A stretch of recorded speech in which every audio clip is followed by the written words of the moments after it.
Okay, can you hear me? Can you hear me? Yeah, better. Hello, everyone. So, welcome everyone. I think, let's see, there's some Zoomers. Hello, Zoomers. Some Zoomers there. They're going to be Thanks, Susan. All right, so, some of you might have noticed, as Norman did, that one of the pages is not correct, but we'll get to that in page 2. We might need more copies because we have a lot more people coming. I made 30 copies. You want to take them on? Oh, yeah. If you're a couple, share. For the moment, we'll work it out later. 1 second. Eric, is this too loud? No, because the computer's got to pick it up. And this is far away. It's up here and it's got to go down in there. 1 second. Okay, for the time being, if you are here with another person and that you have a good relationship with them, call Carol and we'll share and we'll make more copies. There's a little confusion as to how many people are here, etc. Hi, Carol. Okay, welcome everyone to those who are Zoomers. We welcome Zoomers. So, shalom everyone. Shalom, shalom, you'll find shalom. Welcome to this 7-part class. Notice I have labeled it A Jewish Life. I was going to make it A Jewish Life Well Lived, but that sounds too familiar, so I didn't want to do it that way. Oh, turn off your phones, please, or make them silent mode, airplane mode, whatever mode. Okay, now what's going to happen is, at a certain point in time, the bridge people will be leaving, and sometimes they make noise and whatever. Just ignore them and stay on me, okay? And if they make too much noise, Sergeant-at-Arms Jane is going to beat them up and throw them and toss them out the door. She's the Sergeant-at-Arms. We thank Jane for doing that. Yes, exactly. You're the Sergeant-at-Arms, Jane. They have a note on the inside. Yeah, but they can't read. They only know numbers on cars and suits. They can't read English, you see. That's a joke. Okay, anyway. So, on the first page that you have, it's a single page, is the schedule. I hadn't put this out before. I have the dates. Hopefully you haven't, by the way. If you miss a class, they are going to be Zoomed and thereby recorded, number 1. And number 2 is, don't worry, your life will not end if you miss a class. And by the way, there are no tests at the end, okay? So that's important to know. But you'll notice what I've done here, and I will talk more about this very important book called the Shulchan Aruch. Remember in Hebrew, when you see a CH, it is not sh. So the first part about a Jewish life, everyone go. If you can't go, please leave now and come back later after gargling at home with Listerine. Okay. So anyway, it is the Shulchan Aruch, and I'll talk more about that later on. But it is the most significant book on terms of Jewish law. Of course, it's not today's life, because it was written in the 16th century. However, it's made up of 4 main sections. And I have the entire Shulchan Aruch in Hebrew in my office, and it's almost 15 volumes. However, the first is called Orach Chaim, which means the Orach Chaim, the way of life, laws related to prayer, Shabbat, holiday observance, and other rituals of everyday life. That's going to be today. We're not going to be meeting next week because I'm going with the Brotherhood to the baseball game. There might still be some available tickets. I don't know. There are some, yes. Eric. Yeah, so buying them. if anyone wants what? Are you buying them? No, they can buy them. But anyway, if someone wants to still go to see the Mets lose to the Nationals. Cardinals. Oh, Cardinals. Okay. Anyway, whatever it is that we lose, is that speak to Eric. I go for 2 reasons. Number 1 is I'm supporting our Brotherhood. And number 2 is I want a Frankfurt, so, and a beer. Okay. Anyway, if you'd like to do this next week and join me and quite a few other people. Oh yeah, 30 people. 30 people. Speak to Eric here, as he is the outgoing whatever he is. Okay, Eric is whatever he is. Okay. We thank Eric for everything he does for Temple Sinai. Then on March 26th and then there's the 19th and the 26th. On March 26th and April 9th, Yeridea laws of Kashrut, Tzedakah conversion, other ritual matters. On April 16th, Even HaEzer, and again, these are the 4 main work sections of the Shulchan Aruch. Laws relating to marriage and the marriage ceremony, Reform versus Orthodox, the view of women. And then and also, what do I do here? April 23rd, I guess, is the same. What do I do here? Okay, and Choshen HaMishpat, how to live a Jewish life. And then, I'm sorry, April 23rd is Choshen HaMishpat. That's what I did wrong. April 30th then is the final one, which is sort of related to the others, but a separate class unto itself, and that is the Bible, believe it or not. I'm going to go through some of the parts of the Bible that you say that's ridiculous, such as, what? The universe was created in 6 days? Even for God, that'd be a little bit much. So those are the parts of the Bible I'm going to take a look at, and we'll go from there. So if you have any questions, that's what we're going to be doing. And obviously, I messed up with the lines here. April 23rd will be Choshen Mishpat, how to live a Jewish life, and be kind of putting this whole thing together. Okay, so now to the second page. And Paulette, you have pages? Okay. We're going to begin every class with a bracha, with a blessing that is said before study. And for those of you who are Zooming, is that all these pages are scanned in already and will be sent to you this week, so make sure the temple office /Jane have your email addresses. And now all your email addresses, make sure you sign in the back so we know who you are and coming here. I know all of you are, but okay. Anyway, we begin each class with a bracha, a blessing, and I'm going to talk more about why we offer bracha blessings. So notice it's in Hebrew, obviously, and transliteration, and of course the English translation is engage in work at the words, engage in or work at the words, things of Torah. And the word engage here is the important one. We give thanks to God not just for the study of Torah, but to be engaged with it. It's one thing to say, I've studied it, but the question is, do you actually understand it? Do you try to say to yourself, what does this mean? What is trying to be said here? No matter what I study, and I don't mean to ever set myself up as an example of anything, but I study some very out-of-the-way stuff, especially in Kabbalah and Jewish mysticism, which I call metaphysics. And I always try, and I just finished a 2-hour class online that I Zoom with 8 students. 7 of them are on the West Coast. On a translation that I did, I'm still working on, of a 17th century Kabbalistic text on death and dying called Mavi Abod. And when you go through some of this stuff, you say, what in the world does this mean? Well, I always try to take it to the next level, which is, of course, what does it mean for me? What can I do with it for my life? And so that's what I mean by saying engage within it. What do we take away from it? This is not just an academic class. One of my good friends growing up years was a genius in mathematics. And he ended up becoming a full professor of higher mathematics at Berkeley and the Sorbonne, where he still teaches. And when I say to Kenny, well, what are you teaching and studying? He said, higher mathematics. I said, is there any purpose to this? He said, absolutely none at all. It's just engagement in the mind, okay, in mathematics, which I absolutely no idea what he's ever talking about. So anyway, we want to engage, we want to make this personal. So let us join together in the Hebrew. We'll do this nice and slowly. And again, to remind all of you, when it says CH, it means it's okay.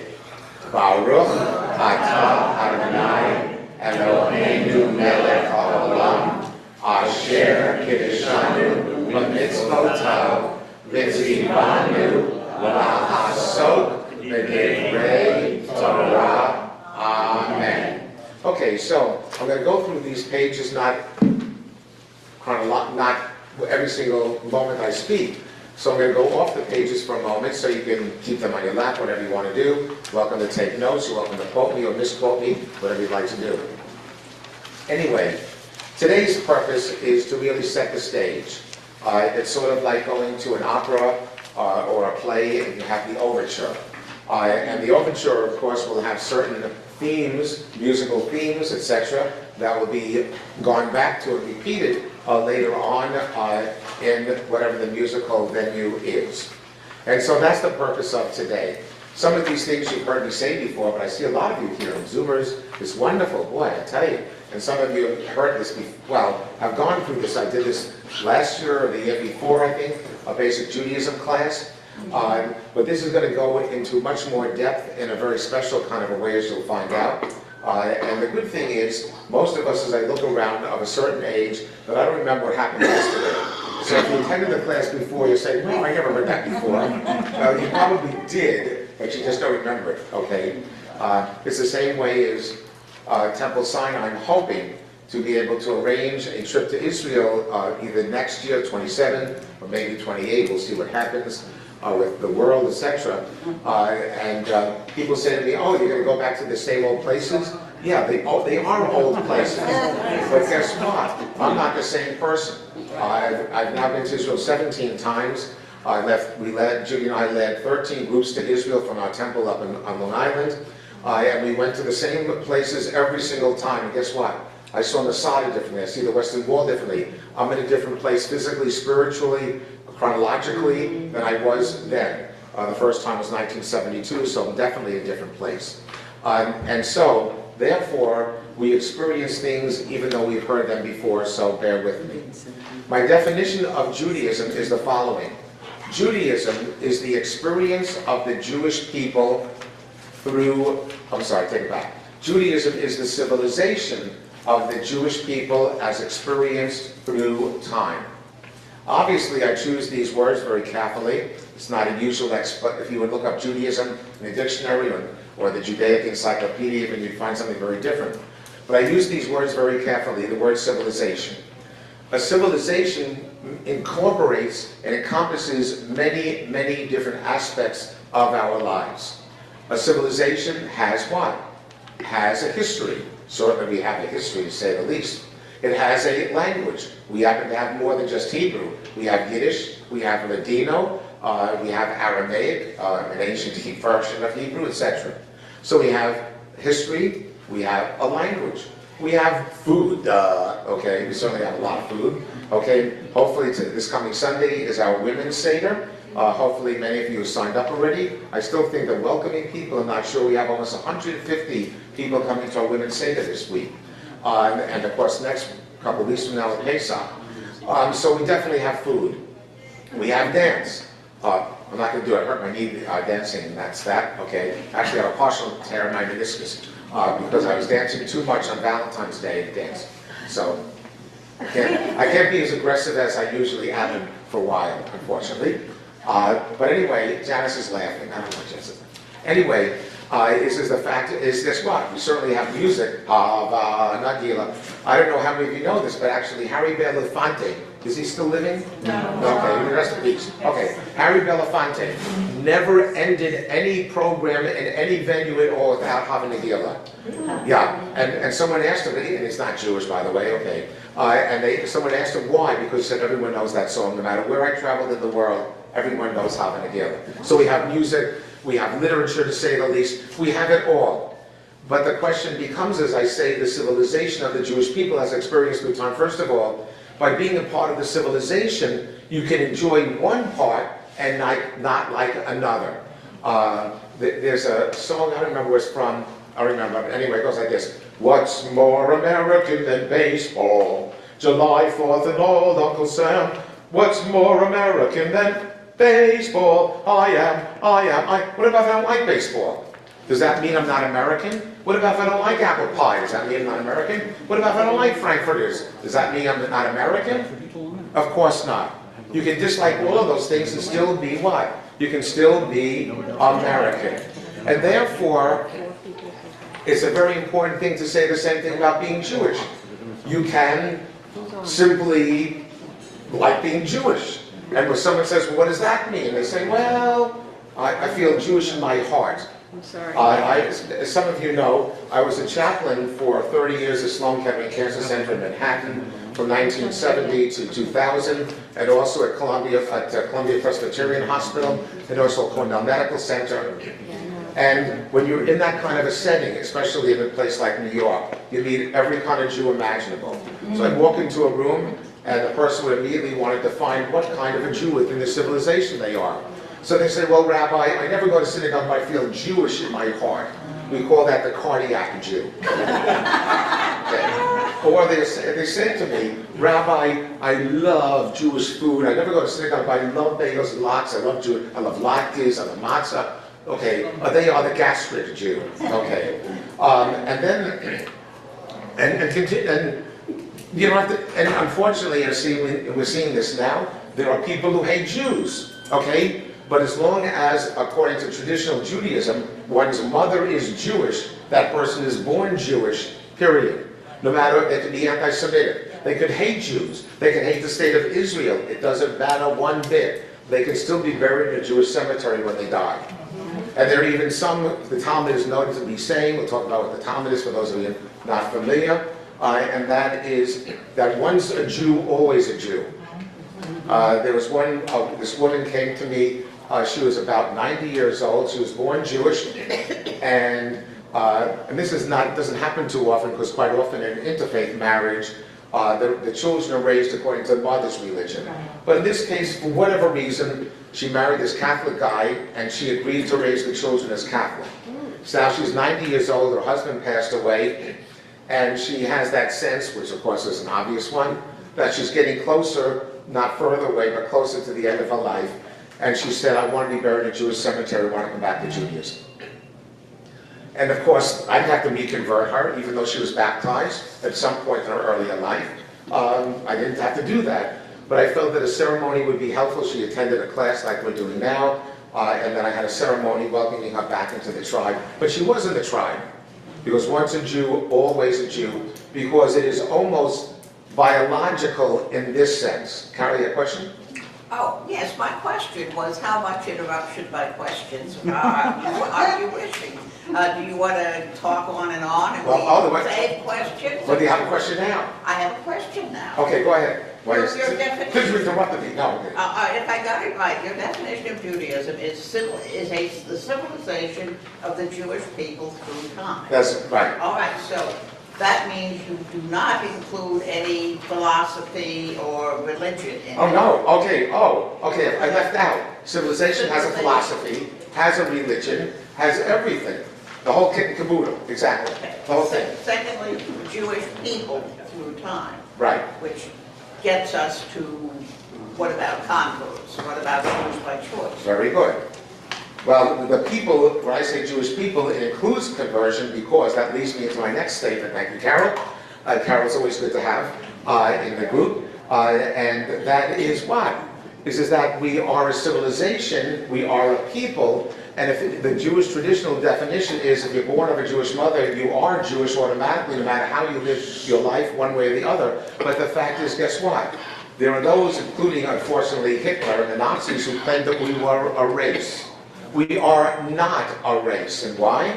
Take, for instance, I don't mean to surprise anyone, I'm Caucasian. Okay?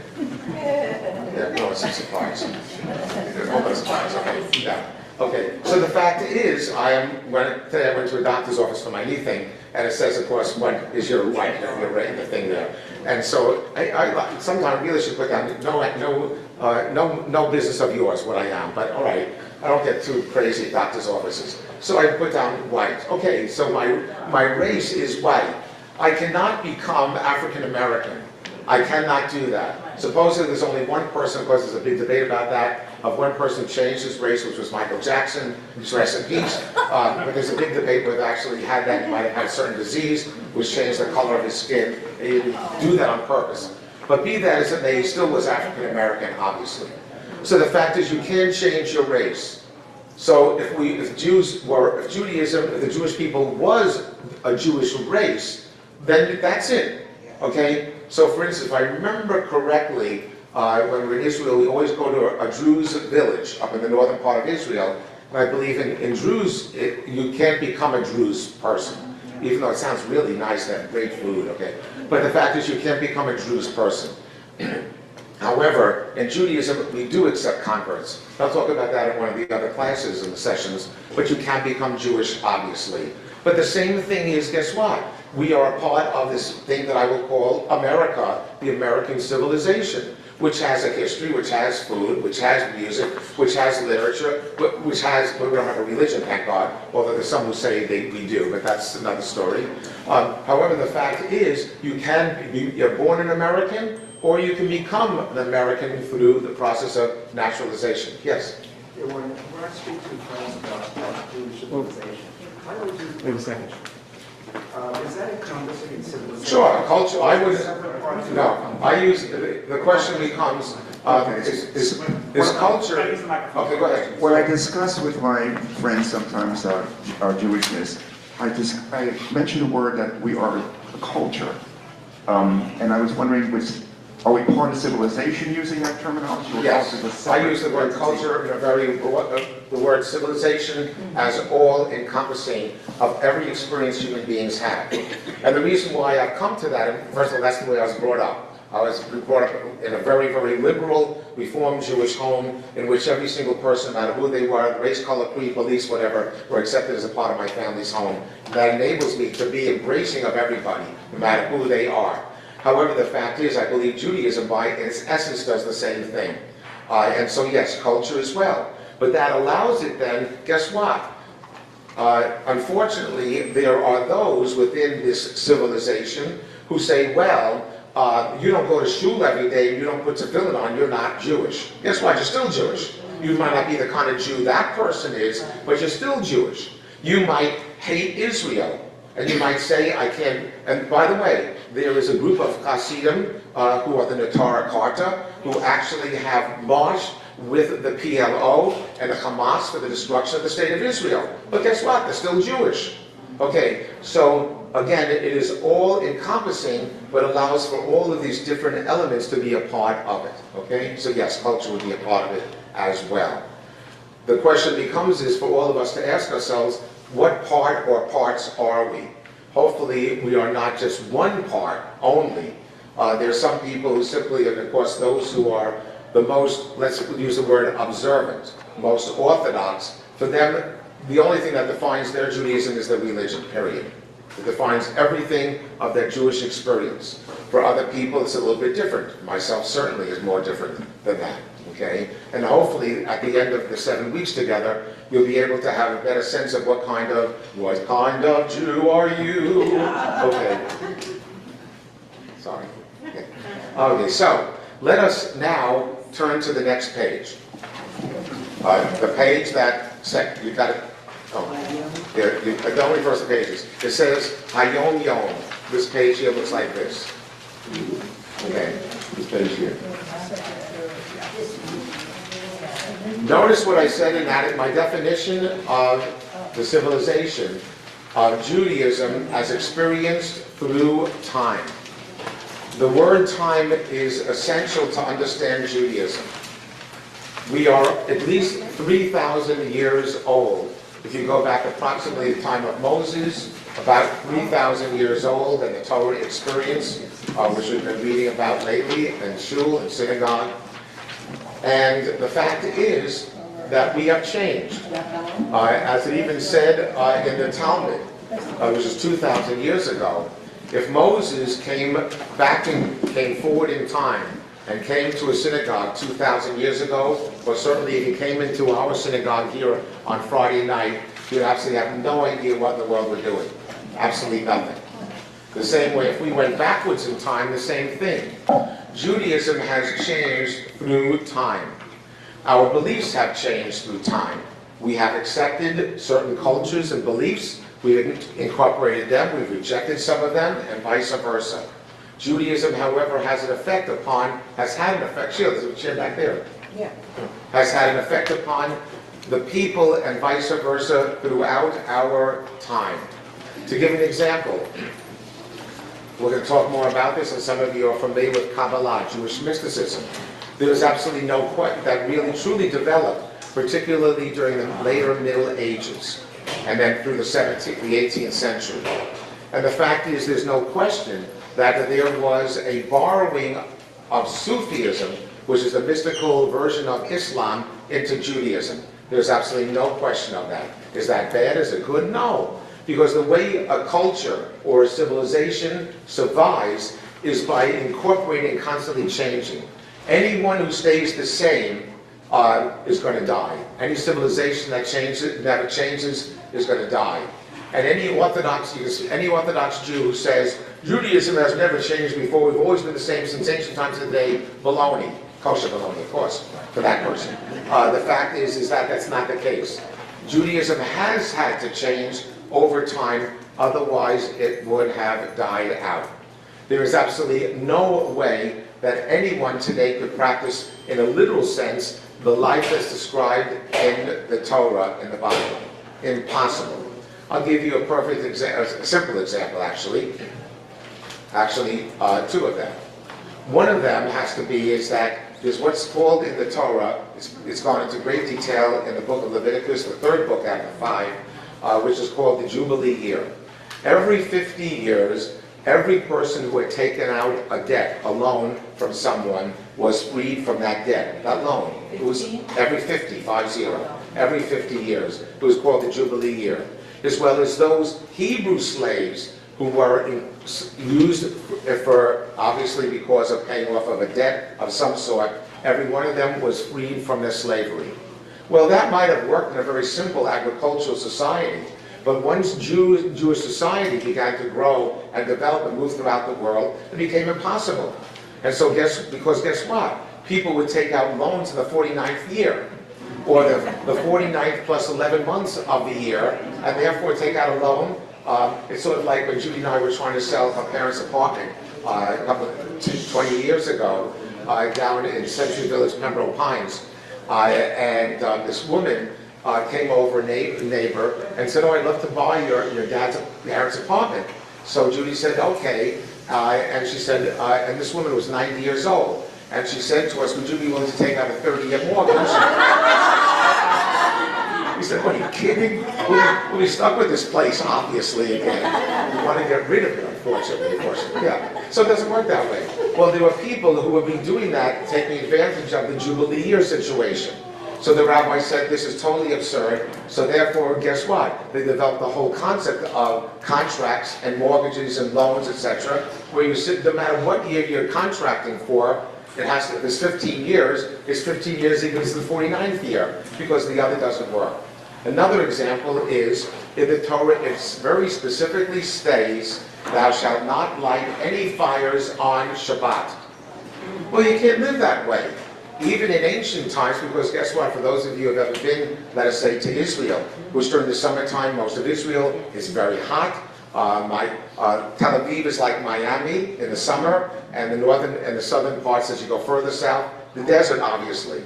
But the fact is, you still need a light on Shabbat to do cooking. You need something to keep warm, and obviously in the winter time, etc. And if you are studying or Torah or something, whatever you study, anything, you need a light to study, to read, whatever.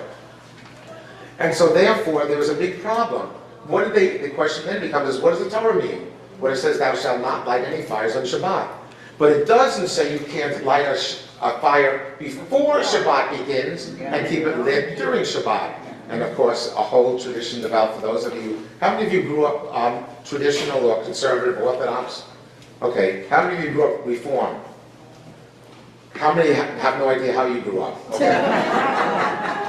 Who am I anyway? For those of you who heard me speak before, you know that I love singing. And the Broadway show is constantly coming into my mind. Anyway, so take for instance the concept of God. If this were a church and I were a priest, God forbid, because then I would be married to Judy. Okay. And by the way, that is my actual religion, since her name is Judy, and therefore my religion is Judaism. Okay, let's all go home. I'm done. Before that, I have to send it home. Yeah, some of you heard me say that before. Okay, those of us who have wives who are Judies, it works out very nicely, this religion. But anyway, if this was a Catholic church and I was a priest, and you would have said to me, what is the Catholic belief in God? I have no problem telling you, Father, Son, Holy Ghost, Holy Spirit, etc. I could easily define what God is, and this is what Catholicism believes, and has believed and believes today. But in Judaism, I can't be so simple. I would have to say, well, this is the Bible, this is the belief in the Bible, this is one part of the Bible, and this is the latter part of the Bible, and then the rabbinic period, and then the post-rabbinic period, and then the Middle Ages, and then even today, and last a couple, I think in the fall, I gave a class on the belief in God and Judaism, right? Karen? Yes, and that reminds me, my dear mentors, when I was asking, what must you believe to be a Jew? He said, the only thing you cannot believe is that Jesus is the Messiah. Otherwise, just be a Jew. Okay, well, it's a lot more complicated than that. But certainly, I cannot say this is it. And this is a perfect example of it, of course, would be with God. So, however, I would gather to say, and all of the great philosophers of Judaism, I'll just throw the names out, such as Maimonides, who was also called Rambam, which is an acronym of Rabbi Moshe ben Maimon, who lived in the 11th century in Spain and North Africa as well. And his great work, the Mishnah Torah, which we'll discuss in a few moments. Hi, Eileen. Not to call her out. However, the Mishnah Torah begins with a discussion of God. And for Maimonides, who was one of the greatest rabbis and thinkers and philosophers of all time, it begins with God. But interestingly enough, take for instance the Torah. The Torah does not begin with the definition of God, again. It assumes that there is God. What is the beginning of the Torah? In the beginning, God created the heavens and the earth. Unlike other works and other peoples who first go through an explanation of who this God is, what this God is, where this God is, Judaism doesn't want to be concerned about that. There is absolutely no question there's a God. In the beginning, God created the heavens and the earth. What that means, of course, brought about the commentaries. So I want to look at this to set up the sense of, if we were to think of what I'm trying to do here during these 7 weeks, is to start with the foundation and build up from that. This is, by the way, I didn't bring it with me, I have it beside. This is what's called here Hayom Yom. This is a series that you can subscribe to. I'll talk about that in another time. In which there are daily studies, obviously daily, every day of the week, in all of the different levels of Jewish study, from the Bible through the Talmud and through later Jewish writings. So notice what it says here, by the way, as you can see by the date in the middle, it says Sunday, 5 Adar, which is the Hebrew month, of course, and day, February 22nd. And you'll note, which is a couple of weeks ago, you'll notice I wanted to give this to you because it really gives a definition of the basis of Jewish life. Beyond the slightest shadow of a doubt, wherever our feet tread, the sole reason as that we refine and purify the earth by uttering words of the Torah and of prayer. So it defines here, if the goal of this class is to help us to define what a Jewish life is, it begins with prayer and with the study of Torah. Because this gives us guidance. We / all of Israel are agents of the compassionate one. Another way of referring, obviously, with capitals to God. Each of us according to the charge that supernal providence has decreed upon him. Which means each one of us, we are all individuals. And the way that we will find our path is by, as individuals, we will find our way. So if someone were to say, well, I live this Jewish life, you know, I've seen Fiddler on the Roof more times than you have, Paulette, so that makes me better. Guess what? No. If you saw it, see, it doesn't make you a bad Jew, okay? Can I be honest with you? Okay, can we talk? Who said that? Joan Rivers, right? Can we talk? Yeah. I grew up not liking lots, I hated lots. But every Sunday, my parents were a good liberal family living in Queens and Rockaway, for those of you who know Queens. And every single Sunday, my father went to the deli and got lot bagels and lots. In those days, you could afford Sable. Okay, you can't afford it, forget about it, right? And Sable and all that stuff, and the New York Times and the whole shtick that liberal middle-class families did. And I hated lots. I hate it so badly, but I'm Jewish, so I gotta eat lox, okay? So my dad did, my mother, so I put cream, I smeared it with cream cheese and American cheese on top of that. So it was there, but I didn't eat it, okay? Today I love lox, okay? So the fact is, it's not all about the food, but it's about who you are. So therefore, there's a carnal one, meaning God has decreed upon him. In other words, and again, this eventually I'll talk more about this, but the belief is that God sets a path for every one of us. And how we deal with that path, how we veer off of it or not, do we fall off a cliff and have to get back up, whatever is our life. No one, notice, no one is free from the holy task that has been placed upon our shoulders. In other words, you all have a right to say, you know something, oh, this is very nice, I've been here for 40 minutes already, I'm going home, I'm leaving, I had enough of this discussion. You can say, I don't need this. Okay, I was talking with someone earlier today and telling them about this class that I'm doing now about how to live a Jewish life, and this person who said to me, what for? Why in this world today where there's so much anti-Semitism, etc., why should anyone want to understand what it is to be a Jew? Just give it up. But guess what? It doesn't work that way, does it? For two reasons. Number one, it's most probably just like that person who feels Jewish in their heart. There's something about it, okay? And it affects who we are, where we live, what we do, what we want to eat, what we don't want to eat, okay? When I was a chaplain at Sloan Kettering, I walked into this person's room. I would have his floor assignments. So I'd see an average of 30 to 40 cancer patients, or let's say cancer patients on a given day as I was walking in the hospital in my rounds.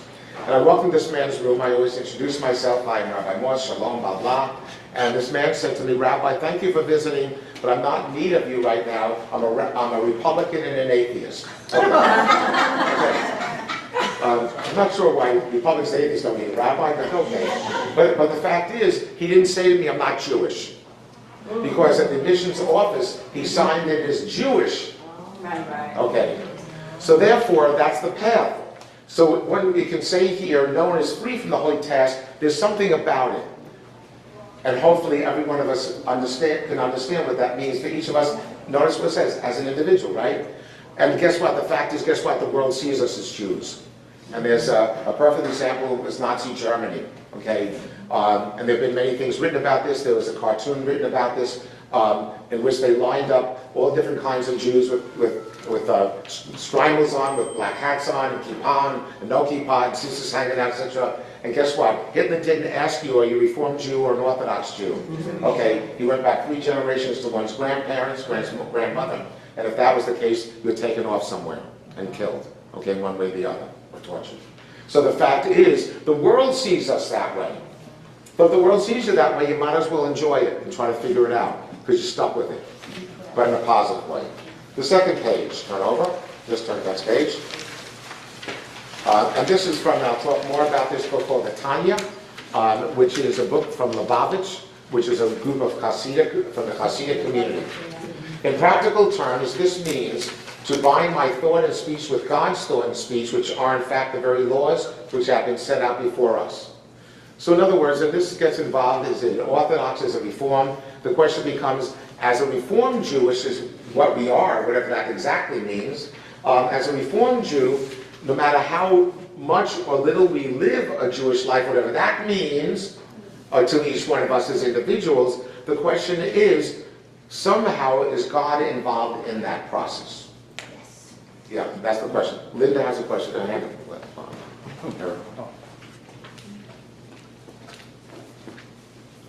The Baal Shem Tov, the Lubavitcher rabbi, was, his parents had died, and he was living in the synagogue, sleeping on the dirt floor, and they decided to use him to teach the children.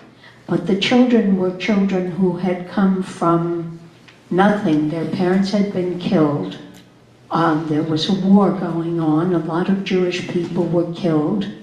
And they had no place to go, and when he picked them up, they had rags on, they weren't used to being inside, nothing like this. He took them outside to teach them, because he had to explain to them that if you need to walk in God's way, You're walking in the same way as the trees. You're walking in the same way as the grass on the ground. You're walking in the same way as everything that is familiar to you. And as long as you can do that, even if you cannot speak the Hebrew, you are still walking in a holy way. Right. Everything in life. And Linda, I'm assuming you know, the Baal Shem Tov is not Lubavitch, right? They're two different people. No, Baal Shem Tov was prior to any of that. Right, okay. And so, just by living this life, we are walking in God's path, obviously, in terms of the way this is laid out. For the laws of the Torah are God's thought and speech, and by studying them, one binds his or her own faculties of thought and speech with their divine counterparts. Similarly, with action, I will bind my faculty of action with God's faculty of action through performing the commandments. So imagine the fact is, yeah, you could say you don't believe in God. You can, okay? But the question becomes is, what do you believe in? And even though you don't believe it, is it still with you? Is God still with you? Yes. And guiding you on that path? You can say, no, my grandma Paula, she should rest in peace. Grandma Paula died in 1976 at the age of 92. And so the day she died, she said to me, Stephen, I hope you don't mind. I know you're a rabbi, but I don't believe in God. And I said to her, well, you don't believe in God because, see, to Grandma Paula, God was this overweight guy with a long beard, sort of like a Santa Claus image, sitting on this throne saying, I'm going to punish you, I'm going to reward you, you're bad, you're good, that kind of a thing, right? But because that's the way she was brought up. She was born in 1890-something in Brooklyn. So she was Americanized. She went to Hunter College, by the way, and graduated college, which is kind of amazing for that period of time. So she was very much, she called herself a free thinker. But Grandma Paula was a wonderful, good person. So I'd always say to her, Grandma, you might not believe in God, but you live a godly life. Yeah. Yeah, all right. Okay. All right, you can ask questions. You're doing the technology. Try and stop. Just one question. How does this relate to free will? This paragraph we just read. Because you have the free will to say, even because God doesn't make us believe in God, so God is here.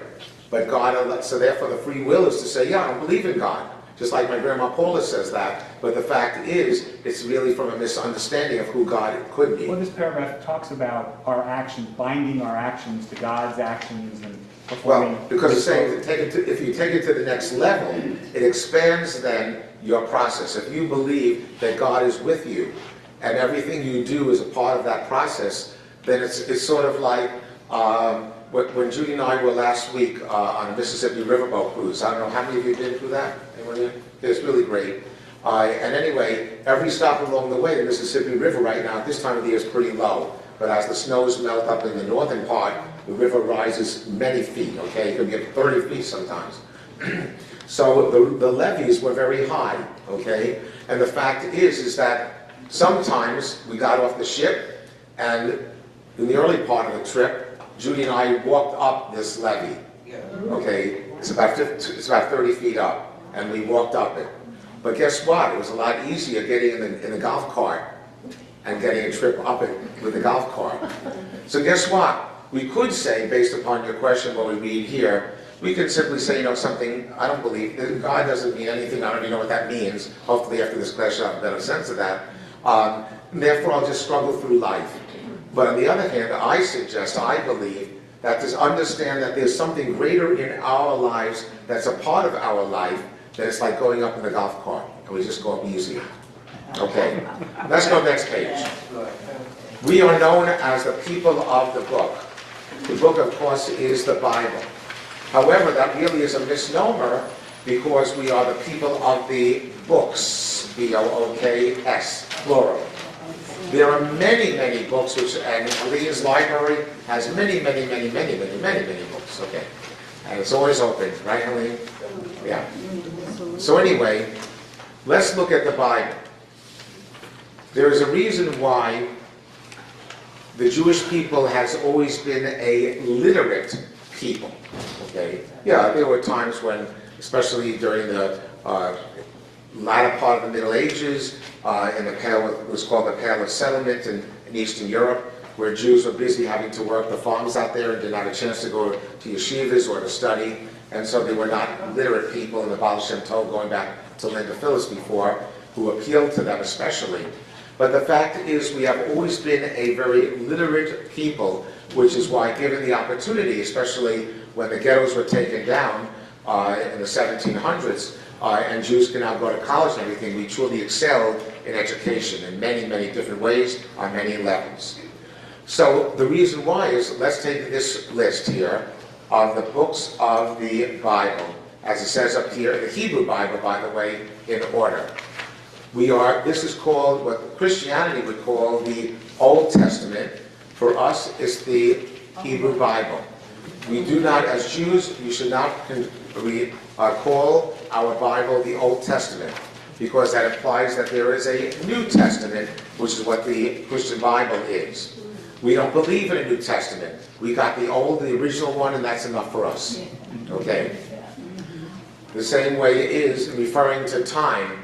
A Jew should refer to BCE and CE, before the Common Era and Common Era, not BC, before Christ, AD, after the death of Christ, since we do not accept, and that goes back to someone said it before, as Christ or Jesus as the Christ being the center, complete focus of Jewish history. Probably the next class I'll go through the calendar, but to understand that we in Judaism base our calendar and our time upon creation and not one individual. This is very, very important to understand this. So obviously, what year is this in the Jewish calendar year? 5-7, remember, 86. So what does that mean? If you take the Bible literally, that we're going to look at in a moment, and every single place it says a year, it's a year as we count it to be, 365 days. And you are to count backwards. So even when it says Methuselah lived 900 something years, it's 900 something years as the same way we would count that. Definitely wasn't. But leaving that aside, if you take the Bible literally and count backwards, 5,786 years ago, you come back to the beginning of creation. In the beginning, God created the heavens and the earth. So Judaism celebrates life. That's what we celebrate. Not one individual, because you think, well, 5,786 years ago, Moses lived or died. He was an important person, right? But no, as important as he was, he's no more important than you are, Marie-Louise. Okay, you're as important as Moses.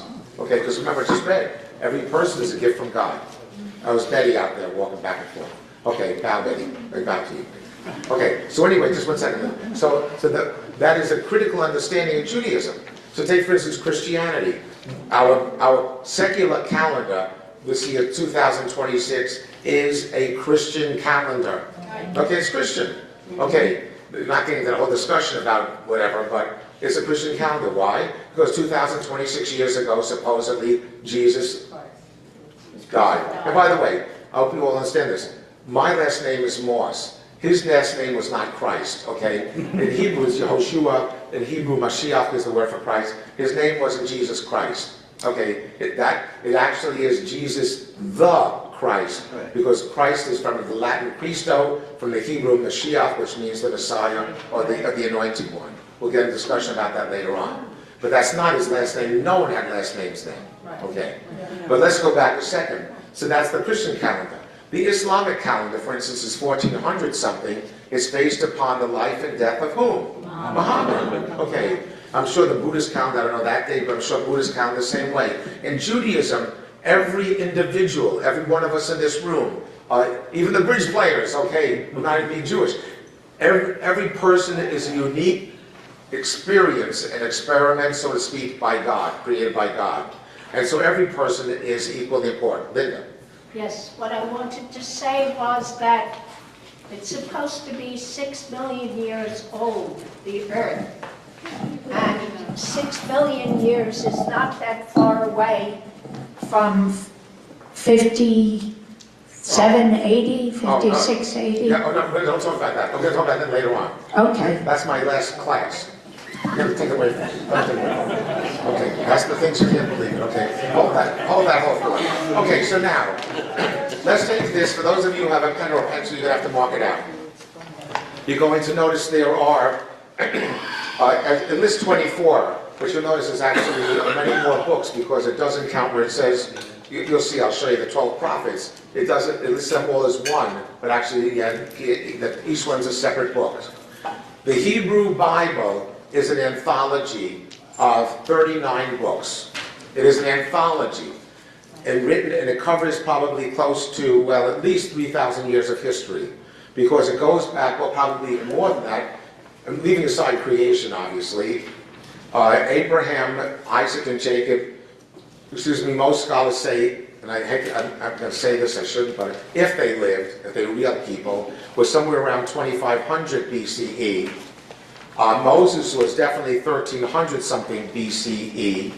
And the latest parts of the Bible go down to about the 300s BCE. So you're talking about almost 3,000 years of history in the Bible, written at different times by different kinds of people. Okay, so take for instance books 1 through 5, Genesis, Exodus, Leviticus, Numbers, and Deuteronomy. They are called the Torah or the Law. During the course of the Jewish calendar year, we read through all 5 books, if you are traditional. But don't forget traditional, if you want to. Okay, any one of you here in a book called the Chumash, you can read through, or you go online, okay, they're online all over the place, you can go online, and every single Shabbat, it takes the rabbis, took those 5 books, and divided them into 52 parashot, or sections to be read each week.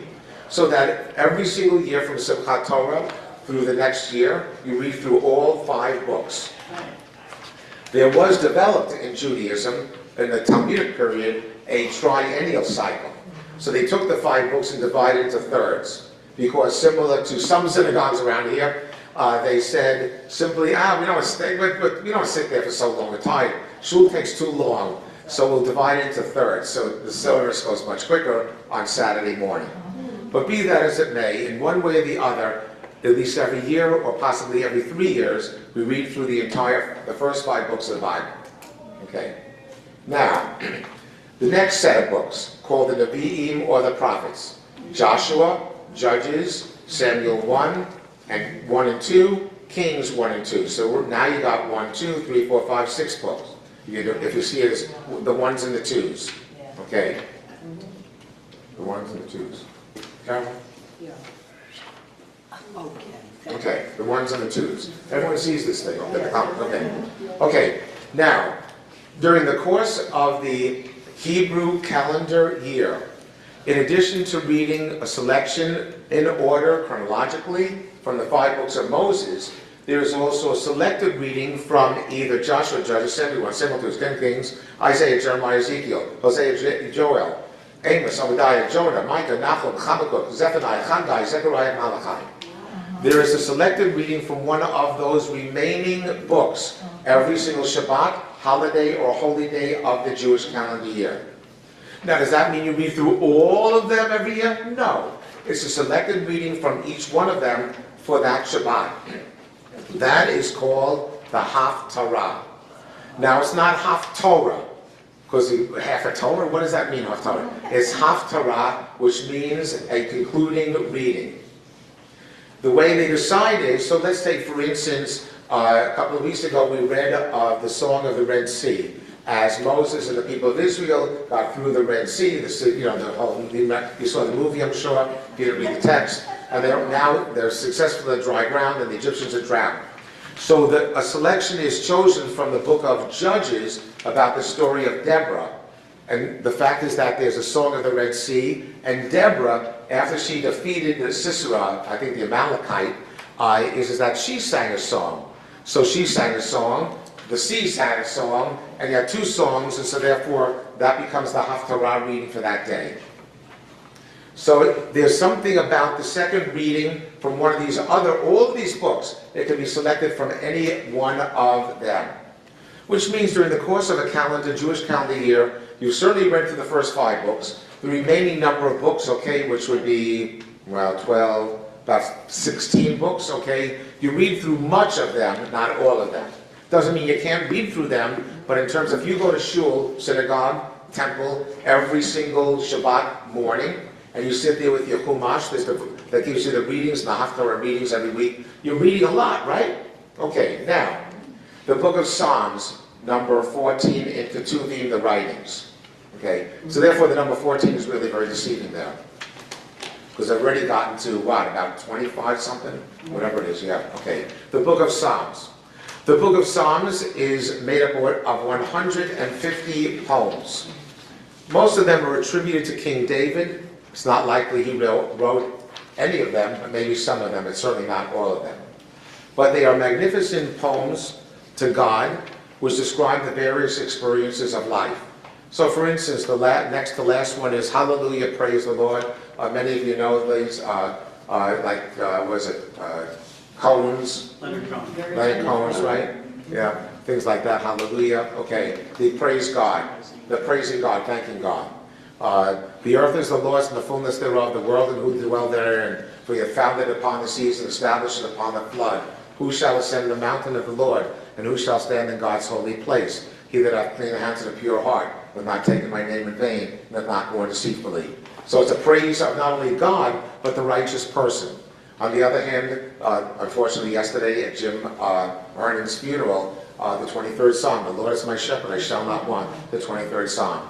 So, and then on the other hand, you have the really experiences of life. I don't remember which Psalm it is, I remember, Lama Lama Azatani, why, O God, have you forsaken me, abandoned me? Which, by the way, is quoted in the New Testament when Jesus is on the cross. And he actually quotes that psalm, why, God, have you forsaken me, in one of the five Gospels. Mark, the fourth Gospel. So, okay.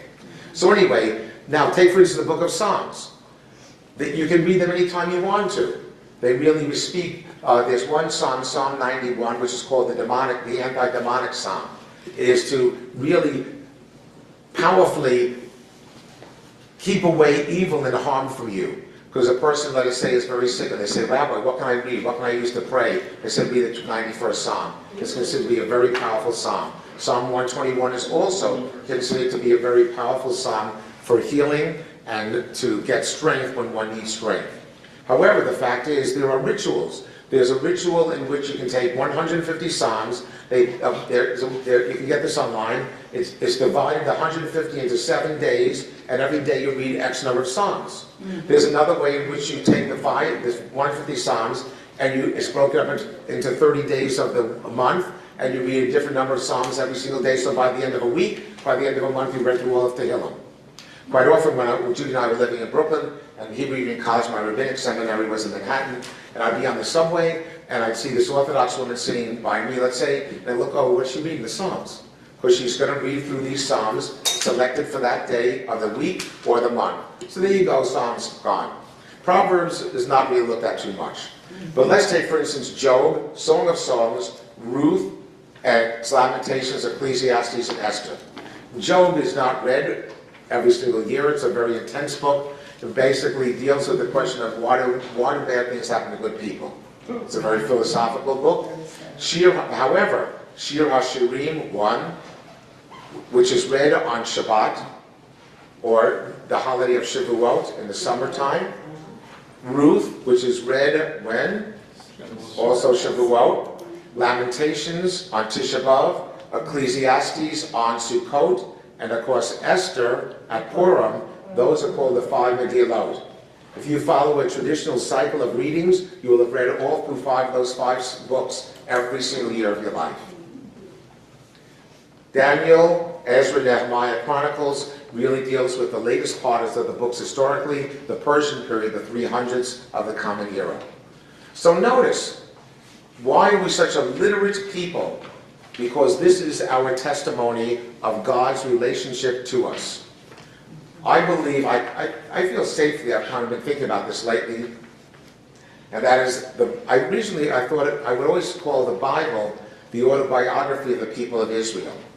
But now I changed it to being God's autobiography of God's relationship with the people of Israel. Because it really is, in every single book, there's some way in which there's a confrontation of exactly what we just read a few moments ago, and that is how God interacts with us as individuals, or as a people of Israel, again, from my definition, through time. And just like our relationships with each other, times change, people change, okay? Things change, we change, and God changes with us. God never changes in essence, but our experience of God changes differently. As they say, you know, when you first grow up, you need your parents for everything, right? But ideally speaking, it'd be very nice for many of us, hopefully, we had that experience. What does it mean to become an adult when you view your parent as your friend, okay? And not necessarily someone who's going to tell you do this and that. And as a friend is willing to accept you, whether you're good or bad. Okay, so anyway, that's that. Okay, now, class is going to be about end of 4:30. Okay, if any of you have to leave before that. Okay, now, the next one is the one that says 10 Sacred Texts of Judaism. If you turn the page and you don't have 2 on the top of the next page, let me know. Okay, because something got messed up before. Okay, something messed up. Okay. Yeah, something messed up. Some of them do, some of them don't. You have 2 on this page. I did press 2 to 2. You're not good. Yeah, this one. You got that? Yeah. What happened was, I pressed the wrong button. You don't have all pages. I don't know what happened.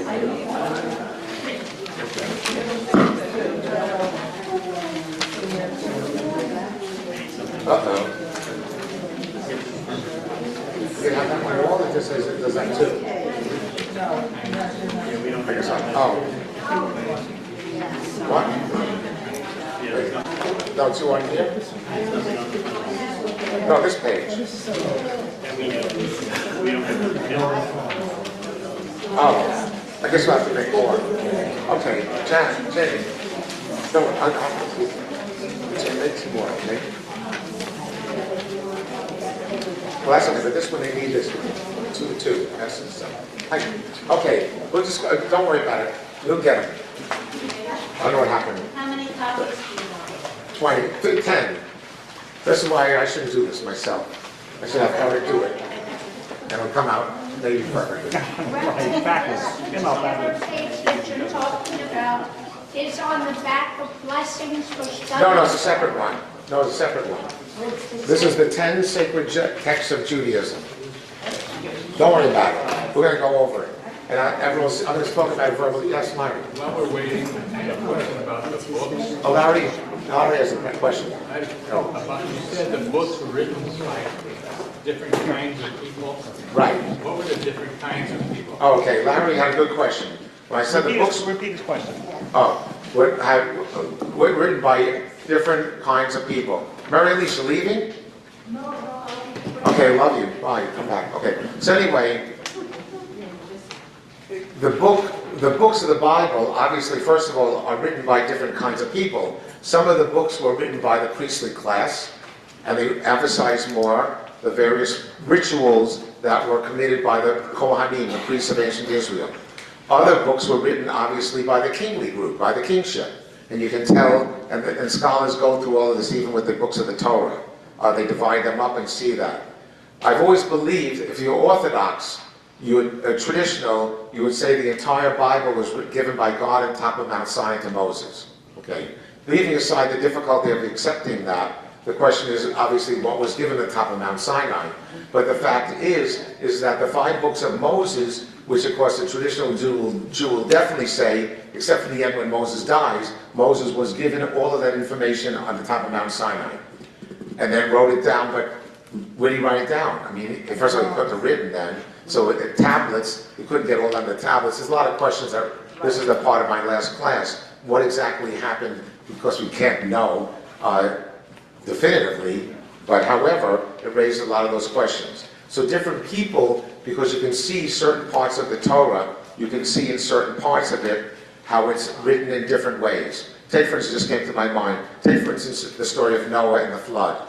Okay? There are 2 different versions. In one version of it, Noah is commanded by God to collect 2 of every animal, male and female. That's all it says. In another version, it says that you should collect those of the clean animals and not the unclean animals. So that's written more by the priestly class, because they were concerned about the ritual cleanliness of certain animals be accepted before God. So things like that. But obviously, as you move along, certainly, for instance, you have the books of Samuel and Kings going through the history of ancient Israel.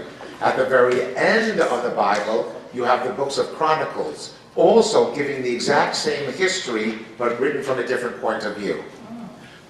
Certainly, as we all know, if I were to have every one of us write a history of, let's say, the American Revolution or something, every one of us would write down something different, to say the least. Okay, and then take, for instance, the prophets themselves.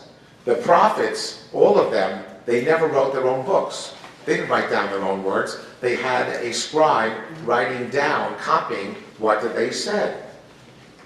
And so you have two situations there. Number one is the scribe could what?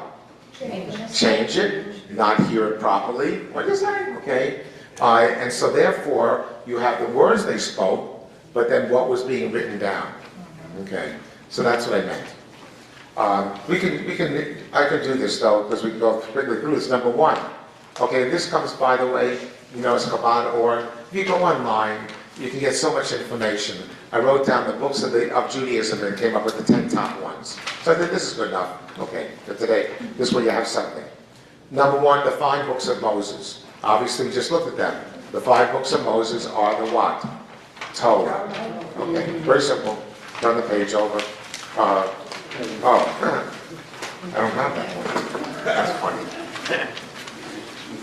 Okay, that didn't work too well. Number 2, Psalms. Okay, you discussed that already. Okay, top books. If you read the Torah, read the Psalms, they're beautiful books, especially the book of Psalms, as I was able to indicate. Okay. Number 3, the Megillah. I'm not sure why they put that one here. That's the one where she's making up, Bob, that's the one she's making up inside. That's what she's making up inside. Yeah. Okay, but number 3 would be, number 2, 1 is Torah, number 2 is Psalms, number 3, they put down the Megillah of Esther. I'm not really sure why they put that down. I don't know why. I mean, it's being one of the top 10 books of Judaism. That kind of surprised me. I mean, it's important. We just finished with Esther. We told the story. You like my story, Paulette? I love the story. See, Paulette can't be she's more accustomed to where they actually do the whole thing in the Hebrew, and no one understands it anyway, right? You read the English then. You read the English then, yes. Anyway, so number 3, they put down Megillah. I don't know, I would put down something else probably. I'm not sure what. Anyway, number 4 is Mishnah. Okay. Going back to my original definition of Judaism, is experience through time. As I said way back when already, an hour ago, something, 45 minutes ago, and that is that no one could live a life as described in the Bible literally. Let's assume, and scholars disagree as to actually when the Torah itself was written. They think possibly somewhere in the 600s BCE. Okay. Now, granted, again, consider time. Okay. If Moses lived around 1300, and King Josiah, who's mentioned obviously as the one who found the scroll, Josiah was in the year around 600 something. So you're talking about, what is that, 700 years later, okay? My God. What is the truth and what is a fiction? Okay. Okay, so a lot of things change and develop. But on the other hand, the question still becomes, times change.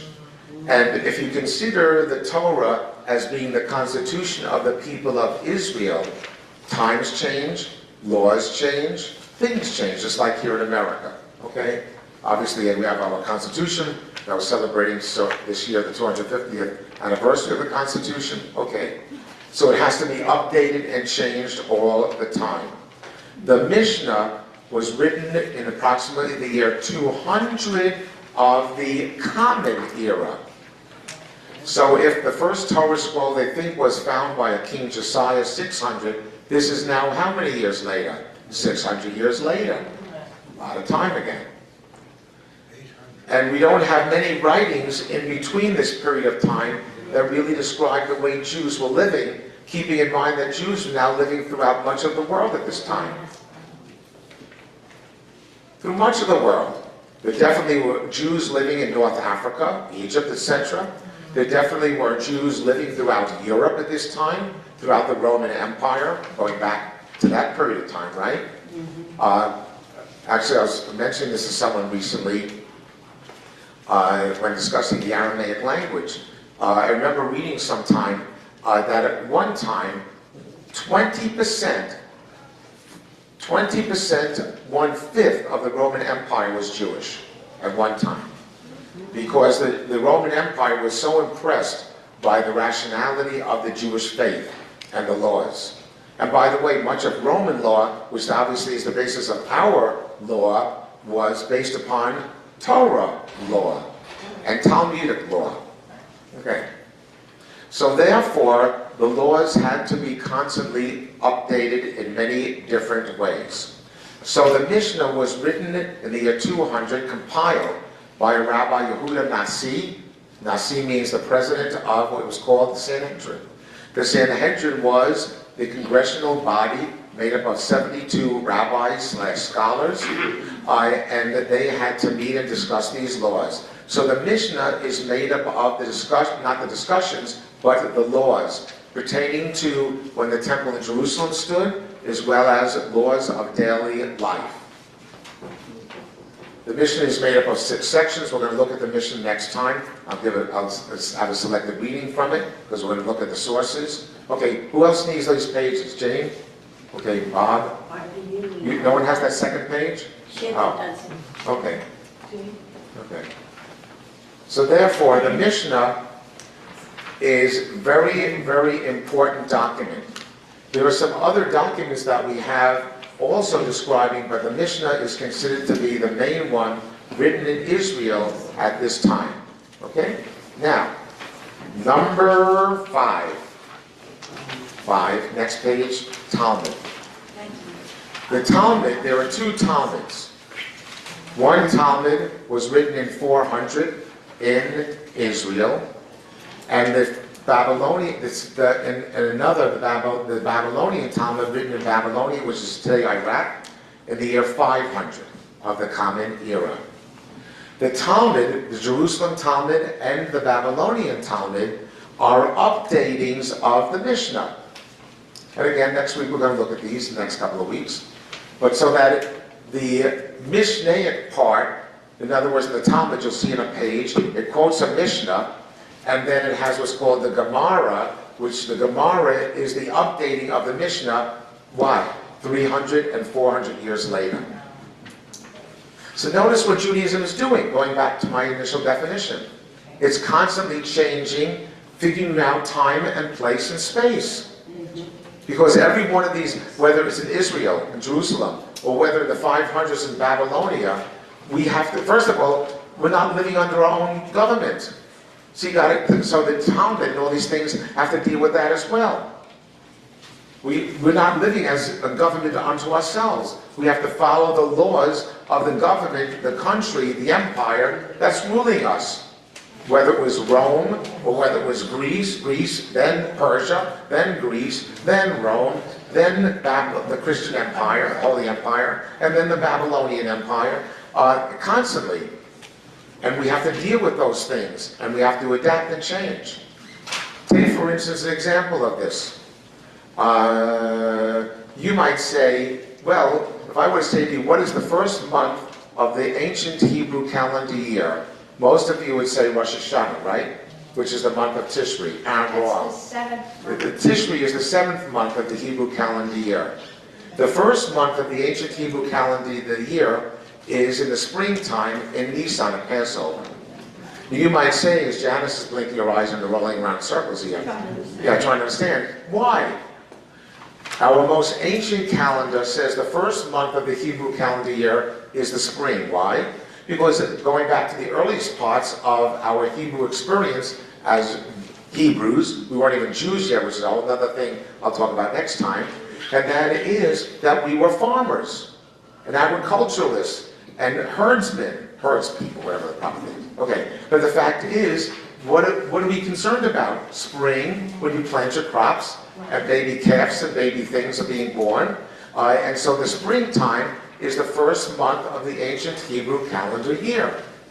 But then what happened was, in the 6th century before the Common Era, 576, a large number of Jews were taken off the land of Israel and schlepped up to Babylonia as refugees. They remained in Babylonia for a certain number of years, probably 50 years, although some sources say longer than that.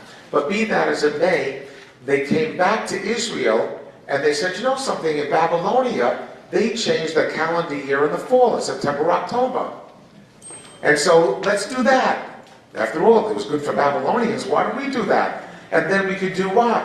We could be, it's on their time. I remember, I don't know Eric, and not have to go into detail, because Eric sits on the board, and is a past president, right, Eric? Okay.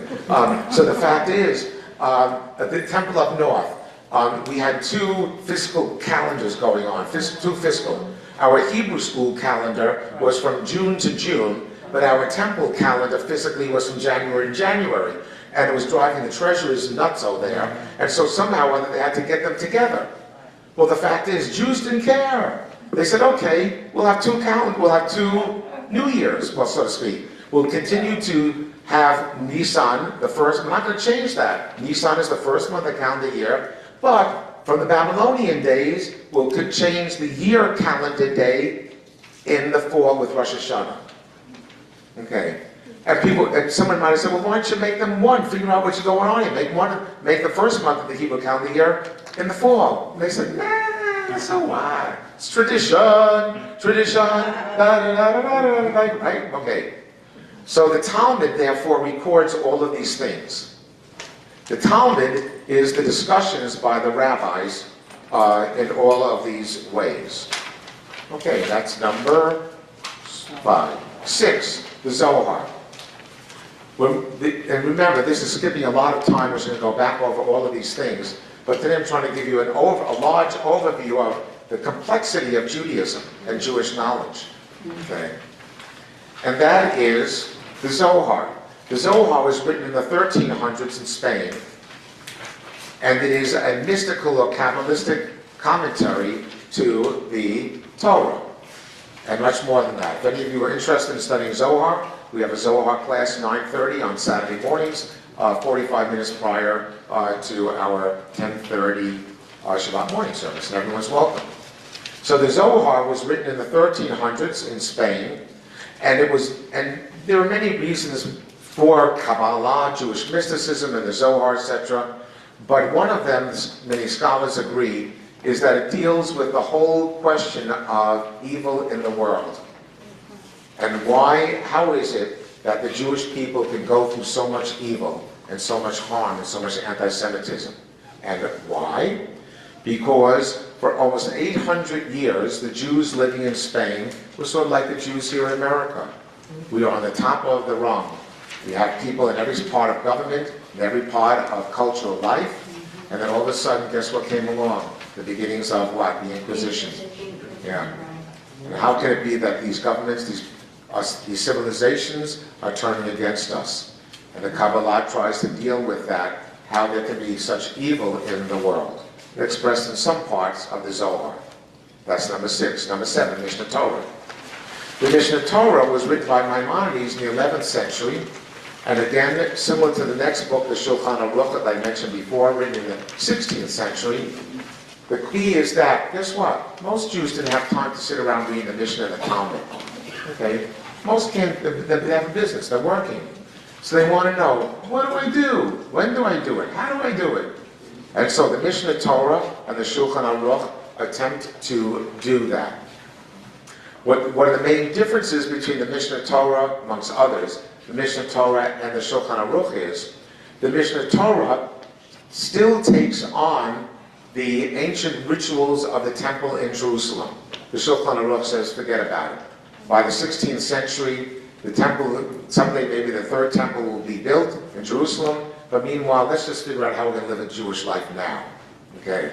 However, the Mishnah Torah also talks about the rituals of the Kohanim, of the priests of ancient Israel, in the temple in Jerusalem, in great detail, as if it were still being built. But of course it was destroyed in what year? The year 70 of the Common Era. Okay? So, we continue. and 8, and where's 9 and 10? Oh, 9. The Siddur, the prayer book. What was it? Oh, 8 is Shulchan Aruch. I said that one, yeah. And Shulchan Aruch is another code of Jewish law. We'll look at that one. And then number 9 is the Siddur, the prayer book, of course. And comes from a Chabad organization, so they have to put this one as number 10. Number 10 is called the Tanya. The Tanya was written by Rabbi Shneur Zalman of Liadi, and it is a philosophical work on how to live a Jewish life. But from a philosophical point of view, it is the basis of Chabad Judaism. I'm sure you've seen these Chabads everywhere, okay?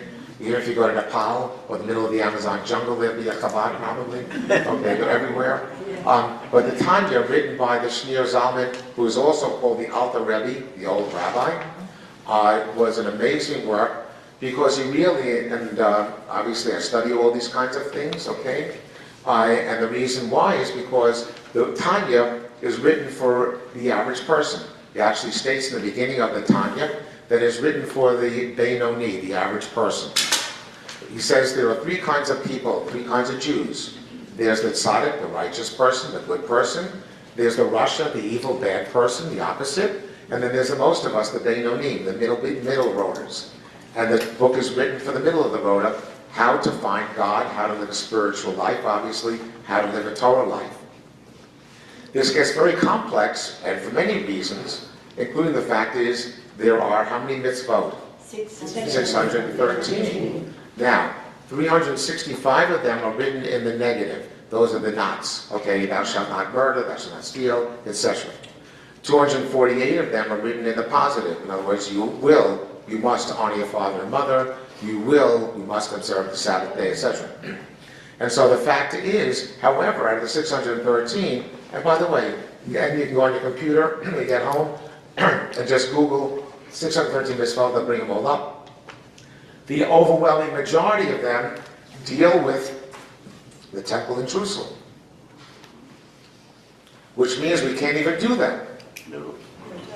Now, however, the fact is simply by reading of the rituals, the tradition says you're doing them until the time comes when you can actually do them. So, wow, that was a lot, wasn't it? I'm exhausted. Any questions? Does everyone, you understood what I was trying to say, right? Eleanor? I'm sorry, I go again, sorry. The question Oh, is really I was thinking, are you breaking? Yeah. Oh, thank you. No, just a couple of things. Below every paragraph is a read. Where is the read going? Where do you read this from? Let me see. It says read. Where do you read? Oh, if you go to this website, it'll take you to that place. What website? Chabad.org. Chabad.org. Okay. Yeah. That's for information's sake, yeah. Or you can simply, if you're interested in these things, you can Google any of them, Mishnah, Talmud, Shulchan Aruch, etc., and it'll take you someplace, of course, where you don't want to go. No, you want to go. Okay. Take you to places you've never been before.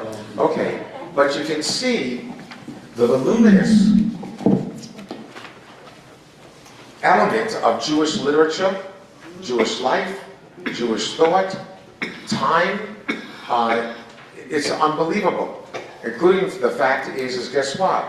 The early parts of the Bible, they were Hebrews and not even Jews yet, which I'll talk about next time. Yeah. Why do the non-Jews believe the Bible word for word? They don't. They must know what we know, that it's not written by one person and it wasn't written by God, that it was written by many people. But they interpret it as being written by God, the hand of God. Okay, well that question is very interesting. Why do Christians simply read the Bible itself and accept that as the Word of God? Very much. What? You're only talking about very fundamental. More fundamentalist than any. But a Jew will never pick up a Bible and just read a Bible.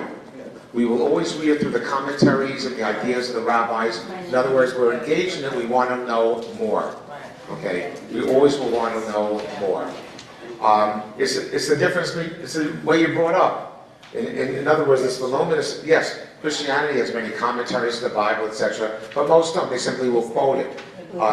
And they will say that that's the Word of God. I remember a couple of years ago, scrolling through the channels. This is something men do with the remote, right? We just keep on scrolling through the channels. And I came across a channel, and there were these three guys in the channel trying to get across the idea that God spoke in the King James Version of the Bible is the Word of God. And when God spoke to Moses, he spoke in King James English. And I can't imagine anyone would ever believe that. But they actually made, certain of the quotations they did from the King James Version almost sounded like God could say that. It was very funny, actually. But, people say these bizarre ideas. And this is where you have to be very much aware. And this is where you have to be knowledgeable as well. And so, understand something. The only true Bible is our Bible, our Hebrew Bible, okay? Why? Because that's the original, well, more or less the original language, okay? However, so the fact is, any translation is an interpretation. So, for instance, in Genesis, when Abraham and Sarah, Abraham particularly, is sitting outside of his tent, recuperating from his self-inflicted circumcision. And anyway, three men approached them in order to tell them that in 9 months from now, he and Sarah are going to have a baby, Isaac. And in one of the, as Carol pointed out, in one of the fundamentalist Bibles, it actually reads, and the Father, the Son, and the Holy Ghost approached Abraham and Sarah. Okay.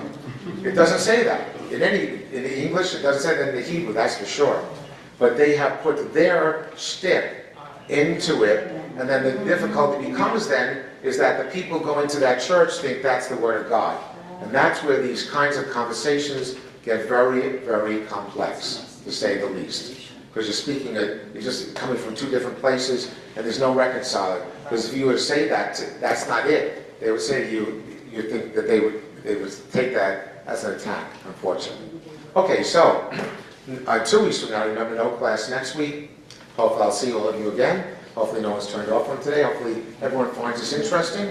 Blink your right eye twice if you find this interesting. Right eye. Left eye once if you say, oh my God. Okay, anyway, what I'm going to do then is to take us into the literature, actually sharing pages from each one of these major works, to give you a sense of what they are and trying to get across. After that, I will go through the Jewish life cycle, as well as the holidays and holidays of the year in an overview, again, based upon, and obviously this is open to many different kinds of interpretations, but basically what I've come to believe really is Judaism is a confrontation with living a life with God, and taking us to a more universal, infinite level and bringing it down to the finite.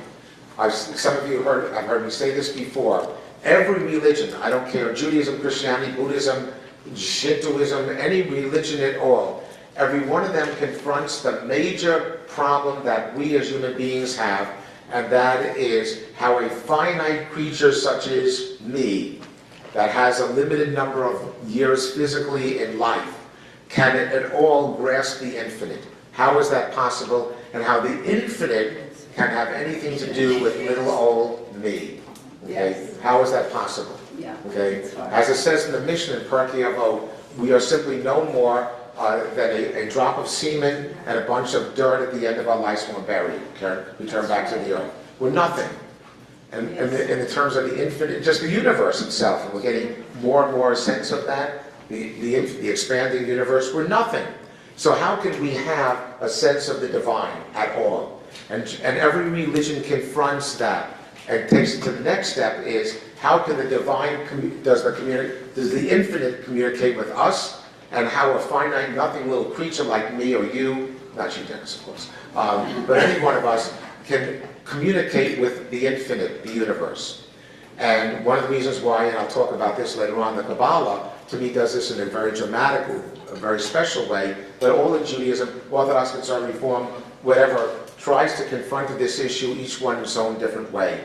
And that to me is what's so exciting about this endeavor, because each one of us has to figure this thing out if we are all, what should I say? If we care about life, we want to live life to its fullest. What does it mean, right? So to all of you, I finish every time with the yes, Larry? Shalom, shalom, you'll find shalom. The nicest greeting you know. It means bonjour, salute and small, and twice as much as hello. It means a million lovely things like peace, be yours, welcome home. And even when you say goodbye, you say goodbye with shalom. Shalom, everyone. Don't forget, Shabbat tomorrow night, 6:30, family service. If you're interested, or if you can find some kid along the way out there in the street, bring him in at 7:30 tomorrow night. When is the test? Oh, you'll find out.